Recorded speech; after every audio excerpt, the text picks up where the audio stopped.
దేవునికి మహిమ కలుగును గాక. ప్రభునందు ప్రియమైన దేవుని పిల్లరా, బాగున్నారా? రాత్రికాల సమంతా ఆయన రెక్కల చాటున భద్రపరిచి ఉదయకాల సమయంలో చక్కటి సమయాన్ని ప్రభు మనందరికీ అనుగ్రహించారు. లేచి ప్రార్థన చేసుకొని ఈ దినాన్ని ప్రారంభించారు కదూ. ప్రతిరోజు దేవునితో మనము ప్రారంభించడం మన యొక్క ఆత్మీయ జీవితానికి మంచిది. ఆ రీతిగా మనం ప్రభువులో సాగిపోవడం కూడా గొప్ప భాగ్యమని ప్రభు మాటను బట్టి మీకు జ్ఞాపకం చేస్తూ ఉన్నాను. రండి, పరిశుద్ధ గ్రంథంలో ఒక చిన్న మాట జ్ఞాపకం చేసుకుందాం. కీర్తన గ్రంథము 25వ అధ్యాయం 2వ వచనం.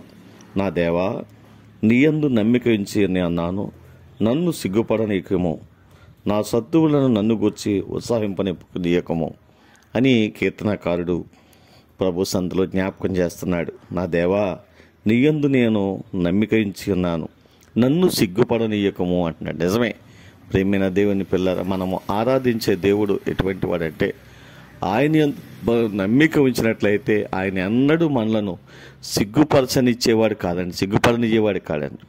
ఎందుకనంటే తన బిడ్డలు ఎప్పుడు కూడా సిగ్గుపడకూడదని వారి పట్ల ఒక ఉన్నతమైన ఆలోచన కలిగిన దేవుడు. కనుక భయపడవద్దు, ధైర్యం కలిగి ఎటువంటి పరిస్థితులు గుండగా వెళ్తున్నా భయపడకుండా ప్రభు పాదాల చెంతకు చేరి ఆయన ఘనమైనటువంటి నామాన్ని జ్ఞాపకం చేసుకున్నప్పుడు ఖచ్చితంగా దేవుడు ఒక ఘనమైన జీవితాన్ని దేవుడు మనకు అనుగ్రహిస్తాడు.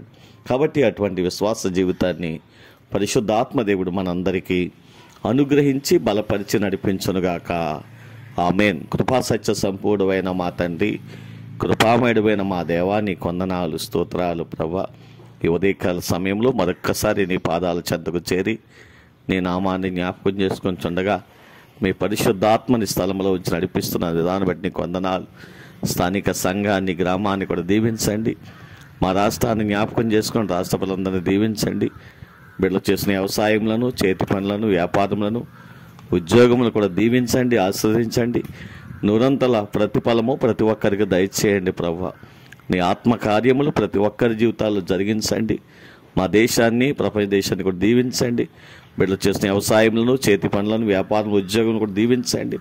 అయ్యా, ఈ దినాన్ని చక్కటి కార్యక్రమాలు చేశారు. పుట్టినరోజు వేడికైనా, వివాహ దినాలైనా జ్ఞాపకం చేసుకునే బిడ్డలను దీవించండి. రావాల్సిన ప్రతిఫలం దయచేయండి. గర్భఫలం లేని బిడ్డలు గర్భాలు దయచేయండి. వివాహాల కొరకు ఎదురు చూస్తున్న బిడ్డలకు వివాహాలు సిద్ధపరచండి. దేవా, ఆయా బలహీనతలో కన్నీళ్లు కరుస్తున్న వారిని బలహీనతలను విడిపించి నెమ్మది, క్షేమమును వారికి దయచేయండి. మా దేశాన్ని, ప్రపంచ దేశాన్ని కూడా దీవించండి. మా గ్రామాల నుండి, మా ప్రాంతాల అయ్యే దేశాల్లో, ఆయా రాష్ట్రాల్లో ఉన్నటువంటి ప్రియబిడ్డలందరినీ జ్ఞాపకం చేసుకొని ప్రభా, వారి కష్టార్జితము తండ్రి వారికి, వారి బిడ్డలకు ఆశీర్వాదకరంగా, దీవెనకరంగా, మేలుకరంగా మార్చండి.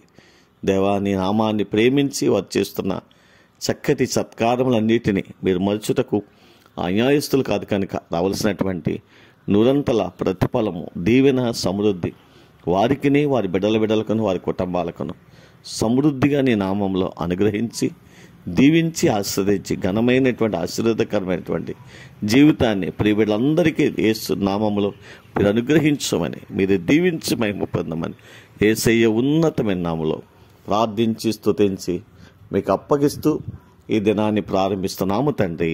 ఆమేన్.